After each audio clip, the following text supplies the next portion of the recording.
Serial నటుడు ప్రభాకర్ కొడుకు చంద్రహాస్ మొదటి సినిమా నుంచే యాటిట్యూడ్ స్టార్గా గుర్తింపు తెచ్చుకోవడంతో పాటు వివాదాల్లోనూ చిక్కుకుంటున్నాడు. తాజాగా చంద్రహాస్ మరోసారి వార్తల్లో నిలిచాడు.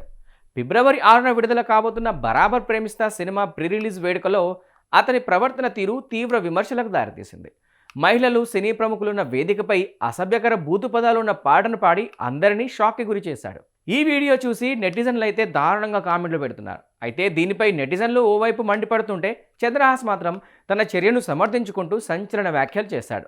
తనపై వస్తున్న విమర్శలపై చంద్రహాస్ స్పందిస్తూ ఓ వీడియోను కూడా రిలీజ్ చేశారు. ఆ వీడియోలో వందల సార్లు నన్ను బూతులు తిడుతూ ట్రోల్ చేసినప్పుడు నా మనోభావాలు దెబ్బతినలేదా?